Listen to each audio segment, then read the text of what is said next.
Thank you very much, Mr. Deputy President. Tafadhali tuketi chini. Thank you very much. Mr. Deputy President, Rigathi Gachagua, I know Mzee Jaffa amesema Deputy Governor. Let me tell you, you are lucky because when I was in the position you are today, Adam niliitwa Deputy Principal. So si mbaya sana, you're still doing all right. Prime Cabinet Secretary, ministers present, government officials present, Mzee baba yetu Mohamed Jaffa, the man of my generation, Mujtaba, and all the other grain bulk family, the governor of Nairobi, the Secretary General of UDA, and all leaders present here. Kenyans, good morning. Hamjambo.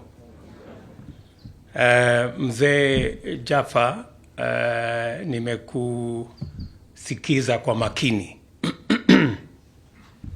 na umesema mambo mengi. Kati ya yale mambo umesema ni kwamba wewe ni fifth generation ya jamaa alitoka mahali fulani akafika huku Kenya 1860.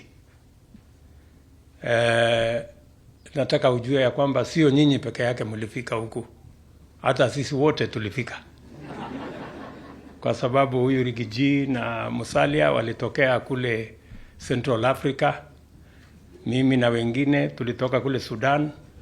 Sasa tumefika sisi wote, na we are now here, all of us, as a country of equals, and everybody, despite coming from anywhere. Some came earlier, some came later. There are even those who are still arriving. But we are all one community and one nation. And that's why I am very happy this morning to be here to commission a vital logistical installation, which is of great importance to our economic efficiency and national competitiveness. The establishment of a specialized logistics facility goes a long way in enhancing the country's productivity and competitiveness by increasing cargo handling efficiency, thereby maximizing the capacity of the railway infrastructure to support stronger economic performance.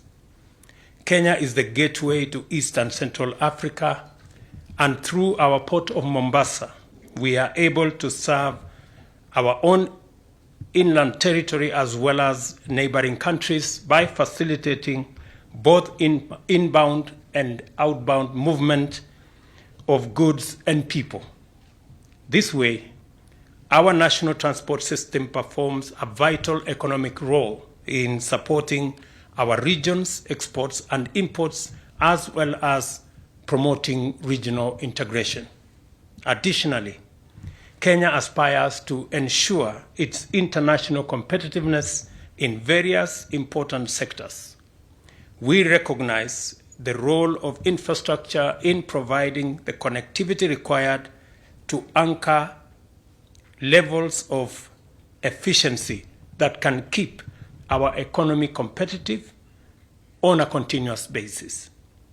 Further, Kenya recognizes the need of investing in greater infrastructure capacity with a view to achieving high productivity and robust economic performance that is commensurate with our stated aspirations as set out in the National Economic Development Blueprint Vision 2030.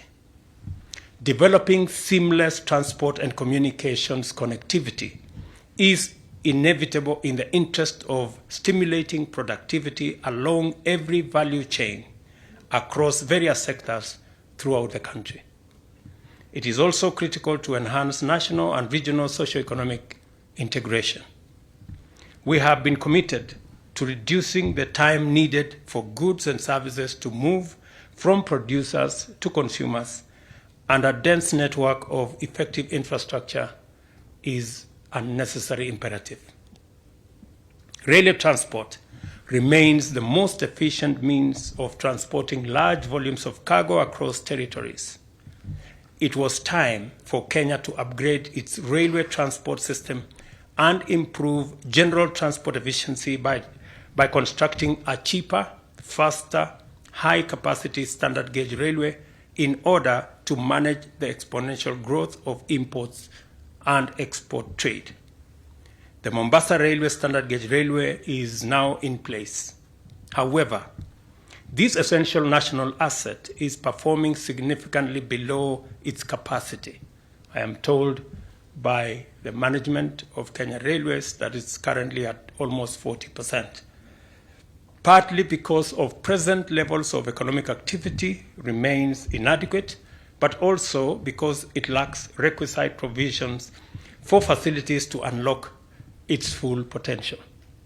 And the reason why the Minister for Transport and the management of Kenya Railways are not here is because we have made a commitment that we want to increase the capacity of our railway network from the current 40% to 80% in the next 5 years.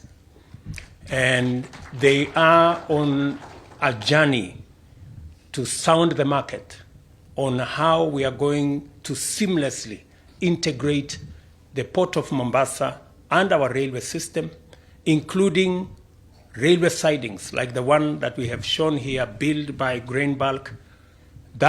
Those kind of facilities of railway sidings, including making it possible to deliver as near as possible to agents and to destinations. That last mile is part of the ecosystem we are trying to develop to increase the efficiency of our railway and to deliver more to as near the destination as is possible, apart from also expanding our ecosystem of manufacturing and value addition. And I want to say that we are in the final stages of expanding what we have in Naivasha as an industrial city. The government of Kenya is going to increase or add an additional 5,000 acres to be brought under the special economic zone in Naivasha, as we do the same in the 3,000 acres in Mombasa. And as was announced by the Minister for Trade and Industry, we are also in the process of setting up another 5 special economic and export zones around the country so that we can better use the infrastructure that is being put in place, including the infrastructure that has been ably put together by the Grain Bulk company. It is clear that the Nairobi Freight Station was intended to serve as a hub of cargo transport on the SGR.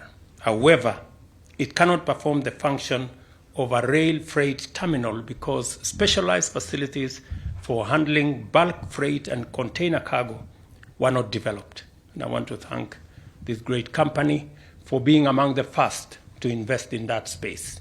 I want to encourage other companies, instead of being on the sidelines, to work with the government of Kenya, and we are willing and ready and able to facilitate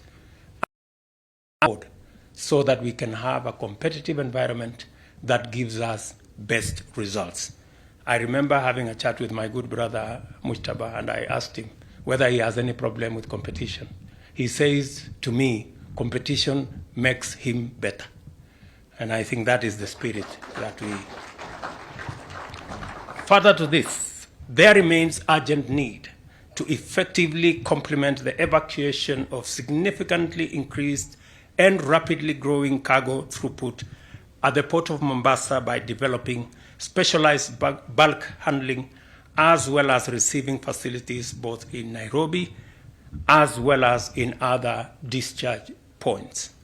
Lack of these specialized bulk handling facilities imposed particularly costly constraints upon dry bulk such as grain and clinker, which had to be transported in trucks to storage facilities outside the port in Mombasa, while the SGR terminated at the port on one end and the inland container terminals in Nairobi and Naivasha.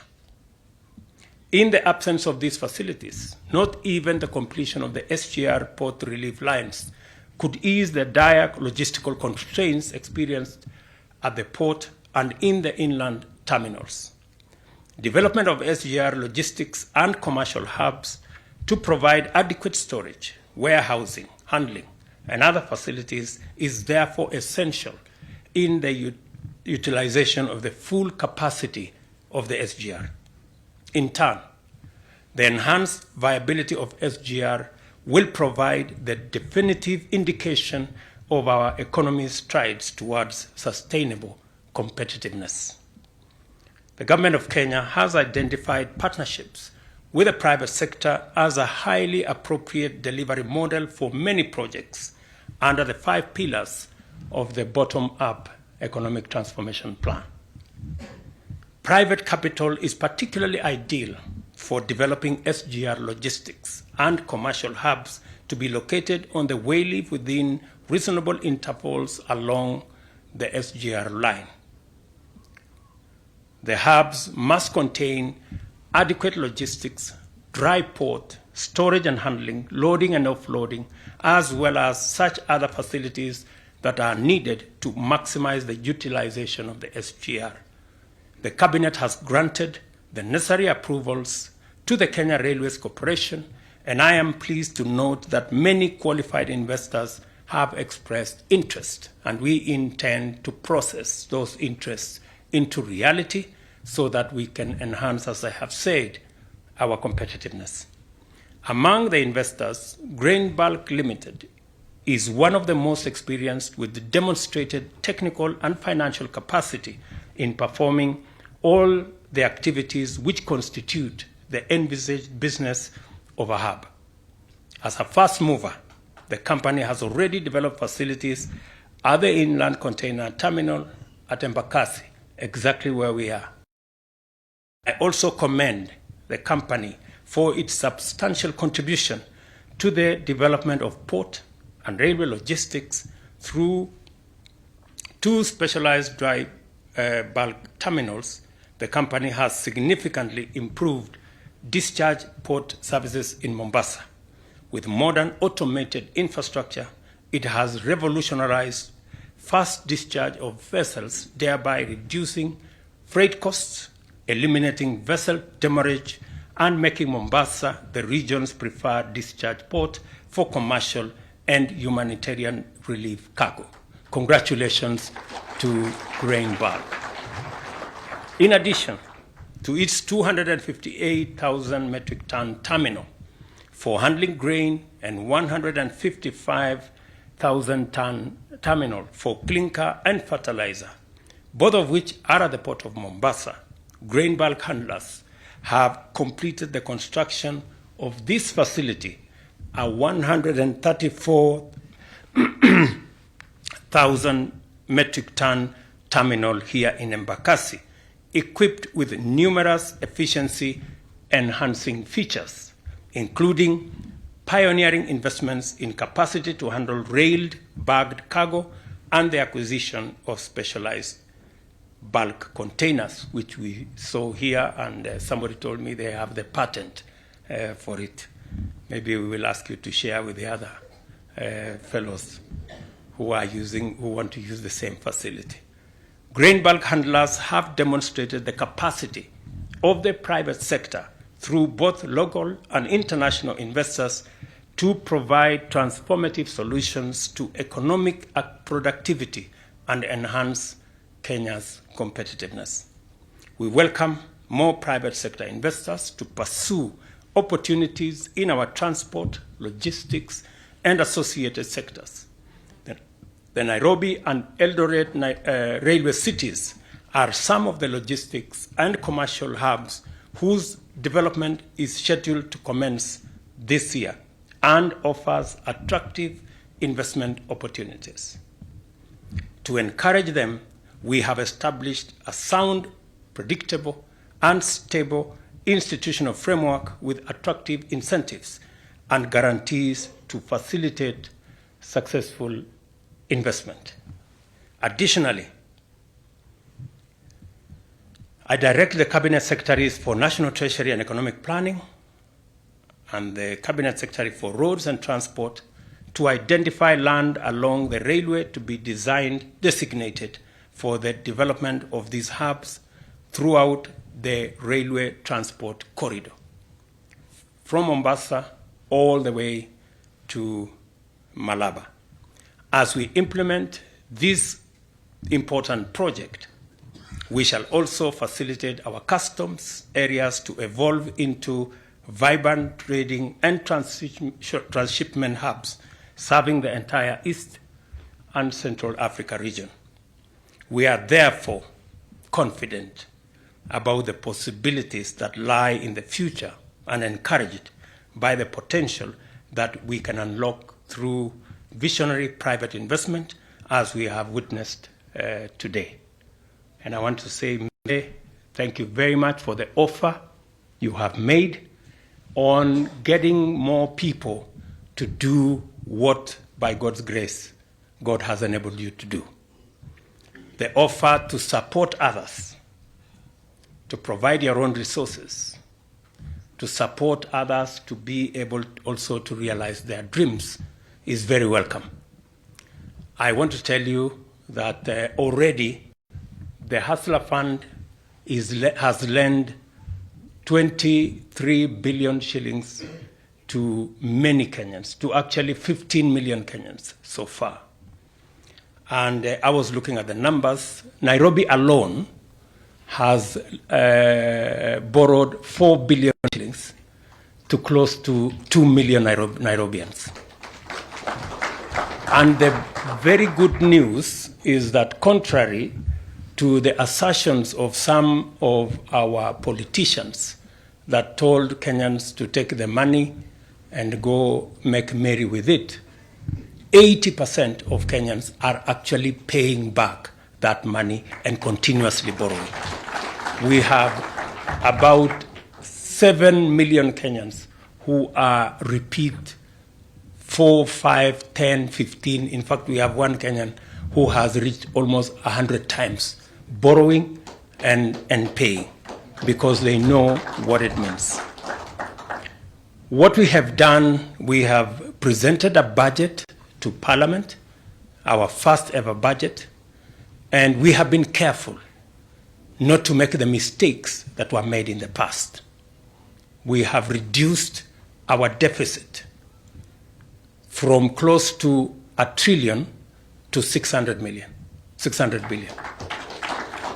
We do not want to be a country that lives beyond its means.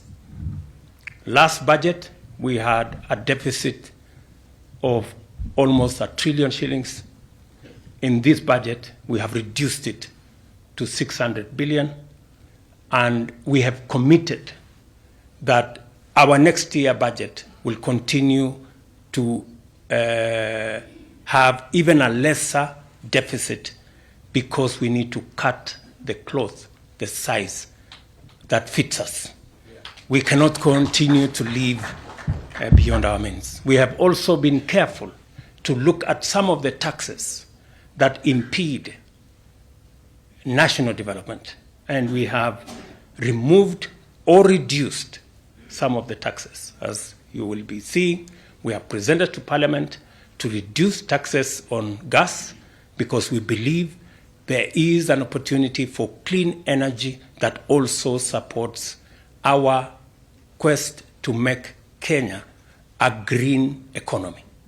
We have also brought down taxes on property, because we want to encourage more Kenyans to be home owners. We have also reduced taxes on some of our products, tea, on some of our products, coffee, because we also want to promote our farmers, promote our agriculture as the driver of our economy, and also reduce some of the packaging matters on our value addition ecosystem. And we have also been very careful to make sure that we invest in the areas that is going to stimulate our economy and drive inclusive growth as a country. And I want to tell the people of Kenya that as they will see in the coming months, we will be prudent, we will be careful, and we will make sure that there are no wastage, there is no pilferage, and the people of Kenya get value for every coin that they pay. We are also very careful to ensure that we also have interventions in the areas that support creation of jobs. One of the spaces that we are looking at is our housing program, our manufacturing agenda, and we have done the necessary incentives in those areas to stimulate the areas that will create jobs for the millions of young people, very enterprising, very innovative, and very energetic in Kenya. So we will continue to do this. I'm also very happy that working with farmers, the farmers of this country are a great lot. They work hard, they work overtime, they go beyond the call of duty, and they do the most for us to have a meal on our tables. Already 2 million farmers have accessed our subsidized fertilizer. I am told by the Kenya Seed Authority that this year they have sold an additional 2 million kilos of seed, equivalent to almost 200,000 acres of additional land that was not farmed last year will be farmed this year, because we have made it easy for farmers to go back to the farms. We are very confident that we will have, God willing, with the rains we are experiencing, we will have a good harvest, and this challenge of food, high prices of living, cost of living, and high food prices, we can put it behind us. Between the collaboration between government and our farming community, we can do this together. I also want to thank logistics providers like Grain Bulk and many of our millers across the country and traders who have worked with us to reduce the cost of food in the country. Many of our millers, just by encouraging them, have voluntarily taken off some of their profits so that we can feed the nation.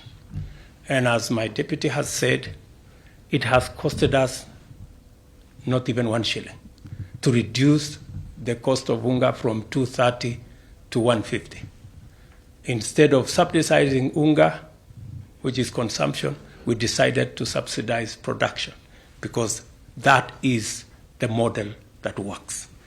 I want to encourage all of us to be focused and to ensure that we work in a collaborative manner to take the country forward. I want to encourage also our friends in the opposition to work with us in building the country, and any of the issues that they have to raise, the Constitution robustly provides for us to engage in a constructive manner without the necessity of engaging in violent confrontations, unnecessary destruction of property, unnecessary disruptions of business. We believe that we can do this as Kenya and take the country forward if all of us share the belief that we must do this for every Kenyan. My interests of leaders cannot supersede the interests of the 50 million Kenyans that put us in office. I think we need to be measured. We need to be sensitive. As we pursue interests, let's not trample on the interests of ordinary people. It is very necessary that there must be a balance between interests of everybody. Many Kenyans who build a small business, like Java started with 20,000. If you organize demonstrations and that business goes up in flames, you have destroyed their lives. If somebody organized a demonstration against the business of Jaffa, we would not have this great facility here today. So I think it is important for us to know what our actions amount to so that we are careful. Let me say that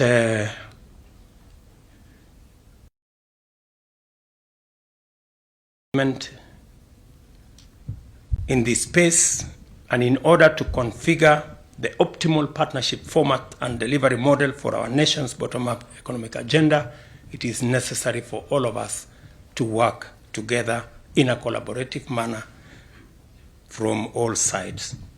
Ladies and gentlemen, the Grain Bulk Handlers Limited bulk handling facility at Embakasi, this great facility, is now officially commissioned. Thank you very much. God bless you. Asanteni sana.